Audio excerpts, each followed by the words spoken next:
Praise the lord. Good morning. ప్రభువైన యేసుక్రీస్తు శుభనామంలో మీ అందరికీ వందనములు. చిన్న ప్రార్థనతో ఈరోజు దేవుని వాగ్దానాన్ని స్వతంత్రించుకుందామా? మమ్మల్ని ఎంతో మిక్కిలిగా ప్రేమించినటువంటి మా ప్రియ పరలోకమందున్న తండ్రి, నీ ఘనమైన శ్రేష్టమైన నామాన్ని బట్టి మీకు వందనాలు ప్రభువా. ఈ ఉదయకాల సమయంలో నీ స్వరాన్ని వినడానికి అయా మా అందరి హృదయాల్ని సిద్ధపరచండి, మా అందరితో మాట్లాడమని నజరేయుడనే యేసు నామములో ప్రార్థిస్తున్నాము తండ్రి, ఆమేన్. ఈరోజు దేవుని వాగ్దానము 2 దినవృత్తాంతముల గ్రంథం 15వ అధ్యాయం 7వ వచనం. మీరు బలహీనులు కాక ధైర్యం వహించుడి, మీ కార్యము సఫలమగును. 2 Chronicles chapter 15 verse 7. Be ye strong therefore, and let not your hands be weak, for your work shall be rewarded. దేవుడిచ్చినటువంటి అద్భుతమైన వాగ్దానం మనందరి జీవితంలో నెరవేర్చబడును కాక, ఆమేన్. మరి వాక్యం వింటున్నటువంటి మీలో చాలామంది చాలా విషయాల కోసం, చాలా కార్యాల కోసం దేవుడిచ్చేటువంటి సఫలతను చూడాలని ఆశతో అనేక దినాలుగా ప్రార్థన చేస్తున్నారు కదండి. అయితే ఆ కార్యాల యొక్క ఫలితాన్ని మనం మన జీవితాల్లో చూడాలి అంటే మనం ఎలా ఉండాలి తెలుసా? ధైర్యంగా ఉండాలి. బలహీనులు కాకూడదు అనమాట. ఎలా ఉండాలి? ధైర్యంతో అడుగులు ముందుకు వేసేవారిగా ఉండాలి. మరి అడవి రాజైనటువంటి సింహం తెలుసు కదా, దేనికి భయపడకుండా ఎంత హుందాగా, ఎంత ధైర్యముగా నడుచుకుంటూ వెళ్ళిపోతూ ఉంటుంది అడవిలో. ఎందుకంటే అన్ని అనిమల్స్ కూడా మరి దీనికి భయపడుతూ ఉంటాయి కదా, అన్నీ పారిపోతుంటాయి సింహాన్ని చూసినప్పుడు. ఎందుకంటే అది సింహము, ఆ యొక్క అడవికి రాజు. అలాగే వేటాడిందంటే విడిచిపెట్టదు, అంతగా ప్రయత్నం చేస్తుంది కాబట్టి. మరి మన దేవుడి పేరు తెలుసు కదండి మనకి, యూదా గోత్రపు సింహం. మరి సింహంకున్న పిల్లలండి మనం కూడా సింహాలే. మరి ఇందాక చెప్పుకున్నాం కదా, సింహం దేనికి భయపడదు అడవిలో జంతువులకి అని. మరి చాలాసార్లు మనం సింహంలాగా ఉండాల్సింది పోయి మేకపిల్లలాగో గొర్రెపిల్లలాగో ప్రతి చిన్న చప్పడికి, ప్రతి చిన్నదానికి భయపట్టి పరుగులు తీస్తూ ఉంటాం. నిజమే కదండి.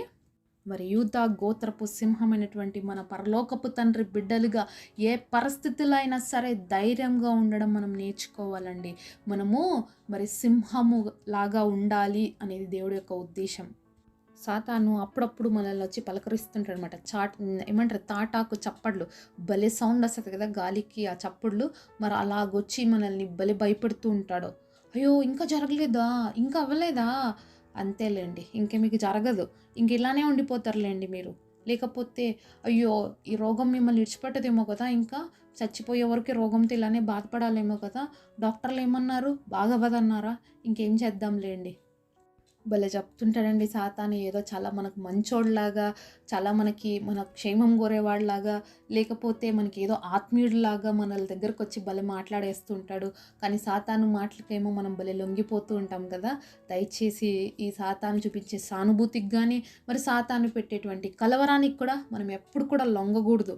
ఎందుకంటే మనం బలహీనులు కాకూడదండి, ధైర్యంగా ఉండాలి. ఏ పరిస్థితిలో అయినా కూడా బలహీనపరిచేటువంటి పరిస్థితులు వస్తాయని దేవుడికి తెలుసు కాబట్టి మనల్ని ఎప్పుడు ధైర్యం వహించండి, ధైర్యంగా ఉండండి, భయపడొద్దండి. నేను లోకాన్ని జయించాను, మీరు కూడా జయించాలి అని చెప్పి దేవుడు చాలాసార్లు మనల్ని హెచ్చరిస్తూనే ఉంటాడు, మనల్ని బలపరుస్తూ ఉంటాడు ఆయన వాక్యం ద్వారా. కానీ మనమేమో చిన్న చిన్న విషయాలకే బాధపడిపోతుంటాం, మదన పడిపోతూ ఉంటాం. మరి మనకి చాలా పెద్దగా అనిపించండి, కానీ ఎప్పుడు చెప్తూ ఉంటాను, దేవుడికి ఏది పెద్దది కాదు. ఎందుకంటే ఆయన సృష్టికర్త అండి, ఆయనకు మించింది ఏముంది. ఆయన చేతిలో మనం ఉన్నాము అంటే ఆయనకు తెలుసు ఏది ఏ సమయంలో మనకు కావాలి అని. కానీ మనమే లోకంలో ఉన్న పరిస్థితులు చూసి, లోకంలో ఉన్నటువంటి మరి స్థితిగతులు చూసుకొని చాలాసార్లు కలవరపడిపోతూ, చాలాసార్లు కృంగిపోతూ, ఏసయ్యా ఏంటి నా పరిస్థితి, ఏంటి ప్రభువా నా జీవితం, నా గమ్యం ఏంటి అని చెప్పి మనం బాధపడుతూ ఉంటాం. కానీ నువ్వు ఆల్రెడీ దేవుడి చేతిలో ఉన్నావు, ఆయనకు తెలుసు నిన్ను గమ్యానికి చేరుస్తాడు. తెగిపోయిన గాలిపటానికి తెలియదండి గమ్యం ఏంటో, కానీ థ్రెడ్తో కనెక్ట్ అయినటువంటి గాలిపటానికి తెలుసు తన గమ్యం ఏంటి. ఆకాశంలో ఎత్తుకి ఎగరడం. కాబట్టి నువ్వు దేవుడి చేతిలో, దేవుడితో ఒక దారం కైట్ ఏ విధంగా అటాచ్డ్గా ఉంటుంది, గాలిలో ఎగురుతుందో, ఇంకా పైకి ఎగరగలుగుతుంది గాలి వచ్చినప్పుడు. అలాగే సమస్యలైనటువంటి గాలి మనల్ని ఊపుతూ ఉంటే మనం ఏం చేయాలి తెలుసా, ఇంకా కైట్ ఏ విధంగా పైకి ఎగిరిపోతుంటుందో మనం కూడా అలా ఎగరాలన్నమాట. ఒకవేళ కైట్కి ఆ యొక్క దారంతో కానీ కనెక్షన్ తెగిపోతే ఏమైపోతుంది, కైట్ నేరుగా నేలన కూలిపోతుంది. కాబట్టి ఈరోజు మన కనెక్షన్ దేవుడితో ఉందా లేదా అనేది చాలా ఇంపార్టెంట్ అండి. ఎన్ని పరిస్థితులు వచ్చినా, ఎన్ని అలజడులు వచ్చినా కూడా దేవుడితో నీ రిలేషన్ అనేది ఉంటే మాత్రం నువ్వు ఎక్కడ కూడా కృంగిపోవాల్సిన అవసరం లేదు, ఎక్కడ కూడా బలహీనపడాల్సిన అవసరమే లేదు. ఎందుకంటే మన దేవుడు సర్వశక్తిమంతుడు, ఆయనకు అసాధ్యమైనది ఏది లేదు. దానియేలు గ్రంథము 3వ అధ్యాయము 15వ వచనంలో చివరిగా కొన్ని మాటలు చూద్దాము. నేను చేయించిన ప్రతిమకు నమస్కరించుటకు సిద్ధముగా ఉండినెడల సరే, మీరు నమస్కరింపని ఎడల తక్షణమే మండుచున్న వేడిమి గల అగ్నిగుండములో మీరు వేయబడదురు. నా చేతిలో నుండి మిమ్మల్ని విడిపింపగల దేవుడెక్కడున్నాడు? షద్రక్, మేషక్, అబేద్నెగో రాజుతో ఇలాగ చెప్పిరి, నెబుకద్నెజరు, ఇందుని గురించి నీకు ప్రత్యుత్తరం ఇవ్వవలన చింత మాకు లేదు. మేము సేవించున్న దేవుడు మండుచున్న వేడిమి గల ఈ అగ్ని గుండములో నుండి మమ్మల్ని తప్పించి రక్షించుటకు సమర్థుడు, మరియు నీ వశమున పడకుండా ఆయన మమ్మును రక్షించును. ఒకవేళ ఆయన రక్షింపకపోయినను, ఇక్కడ షడ్రక్, మేషక్, అబేద్నెగో అనే వారిని చూస్తున్నామండి. వారు ఒక భయంకరమైనటువంటి ప్రతిమని అక్కడ రెడీ చేయించి మరి రాజు అయినటువంటి నెబుకద్నెజరు వాళ్ళని ముక్కమని చెప్తున్నప్పుడు వాళ్ళు చెప్తున్న మాటలు అనమాట. మనం చదివినటువంటి ఈ సందర్భం అంతా కూడా, మేము ముక్కము రాజా, నీకు ఈ విషయాన్ని గురించి నీతో మాట్లాడడానికి కూడా మాకేం చింత లేదు, మా దేవుడు రక్షిస్తాడు. ఒకవేళ రక్షించకపోయినా సరే నీ ప్రతిమకు మాత్రం మేము ముక్కమని చెప్తున్నారండి. ఎంత తెగింపు కలిగిన వారుగా ఉన్నారు, ఎంత ధైర్యంగా మాట్లాడుతున్నారండి రాజుతో. ఇక్కడ అగ్గిగుండం ఇంకా ఎక్కువ వేడి, 7 అంతలు వేడి చెప్పించేసినాడు నెబుకద్నెజరు వీళ్ళని వేయడానికి. మరి దేవాది దేవుడు అగ్నిగుండంలో వీళ్ళతో పాటు ఉన్నాడండి. అవును, కొన్నిసార్లు మనల్ని అగ్నిగుండంలోకి వెళ్ళవలసిన పరిస్థితులు వచ్చినా సరే, అగ్గిలో పడిపోయినా సరే, అక్కడి నుంచి కూడా దేవుడు మనల్ని రక్షించేటువంటి దేవుడు అండి.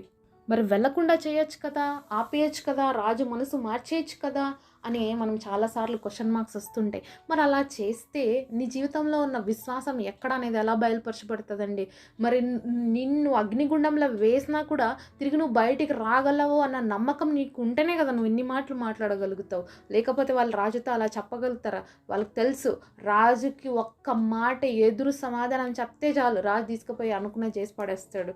మరి అయినా కూడా ధైర్యంగా మాట్లాడుతున్నారంటే కారణం ఏంటంటే, ఏ పరిస్థితులైనా సరే మా దేవుడు మమ్మల్ని రక్షించడానికి శక్తివంతుడు, మేము అగ్గిలో కాలిపోయినా సరే, బూడిదైపోయినా సరే, మా దేవుడిని మాత్రం మేము విడిచిపెట్టమనే గొప్ప నమ్మకంతో, విశ్వాసంతో వెళ్ళారు. అంతేకాదు, వాళ్ళకి ఇంకొక విషయం కూడా బాగా తెలుసు, తప్పకుండా మా దేవుడు మమ్మల్ని రక్షిస్తాడు. మరి దానియేలు గ్రంథం 3వ అధ్యాయం 27వ వచనంలో చూసినట్లయితే, అధిపతులను, సేనాధిపతులను, సంస్థానాధిపతులను, రాజు యొక్క ప్రధానమంత్రులను కూడి వచ్చి ఆ మనుషులను పరీక్షించి వారి శరీరములకు అగ్ని ఏ హానియు చేయకుండుటయు, వారి తల వెంట్రుకలో ఒక్కటైనను కాలకుండుటయు, వారి వస్త్రములు చెడిపోకుండుటయు, అగ్గి వాసన అయినను వారి దేహములకు తగ్గలకుండుటయు చూచిరి. ఎంత అద్భుతమైన మాట అండి. నిజంగా నమ్మడం మనకి చాలా కష్టం, కానీ నమ్మితే దేవుడు కార్యం చూస్తామని ఇక్కడ షడ్రక్, మేషక్, అబేద్నెగోల వారి జీవితంలో చూస్తున్నామండి. అగ్గిలో నుంచి వచ్చినాక ఎంతమంది సహస్రాధిపతులు, మరి అధిపతులు, రాజు దగ్గర ఉన్న ప్రతి ఒక్కరు వెళ్ళి వాళ్ళ దగ్గరకు చూస్తే వాళ్ళ ఒక్క వెంట్రుక కూడా కాలేదంట, వాళ్ళ డ్రెస్సులు ఏమాత్రం ఇది కాలేదంట, వాళ్ళ దగ్గర అగ్గి వాసన కూడా రాలేదు, అగ్నిగుండంలో వేయబడినారు. కానీ ఎంత గొప్ప దేవుడు అంటే, అగ్నిగుండంలో వాళ్ళు ముగ్గురేస్తే వాళ్ళు నలుగురిని చూడగలుగుతున్నారు. కారణం ఏంటి తెలుసా? ఆ అగ్ని వంటి మహాశ్రమాల వాళ్ళతో ఎవరున్నారు తెలుసా? దేవుడు ఉన్నాడు. దేవుడు వారితో ఉన్నాడు కాబట్టే ఏ అగ్గి కూడా ఏం వాళ్ళని చేయలేదండి. యెషయా గ్రంథము 43వ అధ్యాయము 2వ వచనంలో చివరి భాగం చూద్దాం. నీవు అగ్ని మధ్య నడుచున్నప్పుడు కాలిపోవు, జ్వాలలు నిన్ను కాల్చవు. ఇదే ప్రామిస్ వాళ్ళ జీవితంలో ఫుల్ఫిల్ చేశాడండి దేవుడు. అగ్ని మధ్యలో వాళ్ళు నడుస్తున్నారు, అగ్నిలో వాళ్ళు ఉన్నారు, కానీ ఆ జ్వాలలు వాళ్ళని కాల్చలేకపోయాయి. ఈరోజు నీ జీవితంలో కూడా ఇలాంటి నెక్ ఆఫ్ మూమెంట్లో ఉంటాయి చాలా పరిస్థితులు, ఇంకేం జరుగుతుందో తెలియదు. అలాంటి పరిస్థితులు ఈరోజు నువ్వు కూడా ఉన్నట్లయితే, అద్భుతాలు చేసే దేవుడు కూడా నీ జీవితంలో ఉన్నాడన్న విషయం మర్చిపోద్దు. అసాధ్యమైనది మనకి మాత్రమే, సమస్తం ఆయనకి సాధ్యం. నమ్ముట మన వలన కావాలండి. నమ్ముట నీ వలన అయితే నమ్మవానికి సమస్తం సాధ్యమే అని చెప్పాడు దేవుడు. విశ్వాసముతో బలహీనపరచబడక వాళ్ళు రాజుతో మాట్లాడుతున్నారు, ఎంత ధైర్యంగా మాట్లాడుతున్నారు కాబట్టే, వాళ్ళు బలహీనులు కాలేదు కాబట్టే దేవుడు వాళ్ళని ఇంకా బలవంతులుగా చేశాడు. కాబట్టి ఈరోజు మనకున్న పరిస్థితులు బట్టి మనం బలహీనులు కాక, మనకున్న దేవుడు ఎంత బలవంతుడో తెలుసుకున్నట్లయితే ఏ పరిస్థితిని బట్టి మనం కృంగిపోవాల్సిన అవసరం లేదు, ఏ పరిస్థితిని చూసి భయపడాల్సిన అవసరం అస్సలు లేదు. మన కార్యాలన్నీ సఫలం చేయడానికి దేవుడు మనతో ఉన్నాడు. ప్రామిస్ చేస్తున్నాడండి దేవుడు, మనకు ప్రామిస్ ఇచ్చాడంటే నెరవేరుస్తాడు. కాబట్టి నమ్మాలి. నమ్మితేనే ఈ ప్రామిస్ని మనం క్లెయిమ్ చేసుకోగలుగుతాం, నమ్మితేనే దీన్ని మనం విశ్వాసంతో పొందుకోగలుగుతాం. నమ్ముదామా మరి దేవుడి మాటని? నమ్మినట్లయితే విశ్వాసంతో నాతో పాటు కలిసి ప్రార్థనలో ఏకీభించండి. దేవుడి యొక్క అద్భుత కార్యాలు మన జీవితంలో రిసీవ్ చేసుకుందాం.